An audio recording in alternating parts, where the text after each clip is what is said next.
So the first step after you have your wires run into your panel is you're going to get all of the brown wires and connect all of your brown wires together from your Hall effect sensors.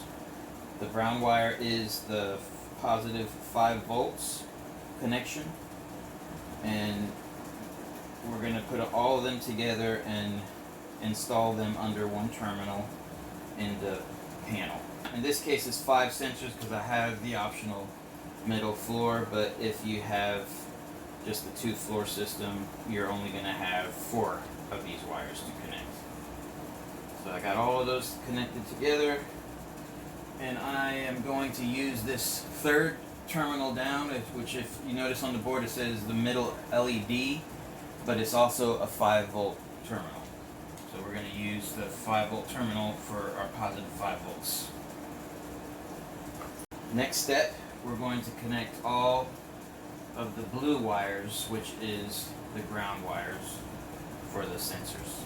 And this is going to go on the ground terminal, which you'll notice there's a green terminal here. The top one is ground, the bottom one is 12 volts, so be sure not to use that 12 volt connection. We're using the top connector here for ground. Opening it all the way, sliding the wires in and clamping it down. And you may want to label your wires before you install them if you can't trace them very easily. In my case, it's not long, so I can simply track down which one is which. Alright, so this very top one is for the second floor, the top floor backup. You'll notice that's labeled here for the top floor backup.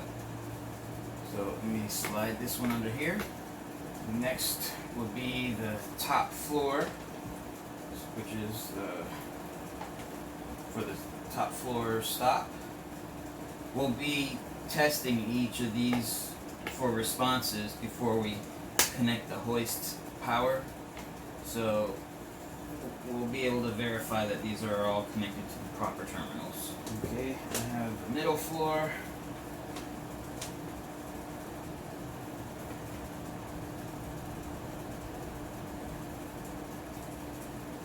There's this one here. Bottom floor switch. There's this one.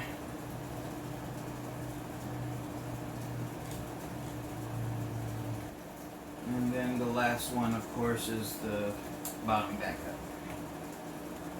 So with all of the Hall effect sensors connected, the next step we're going to do is power the controller.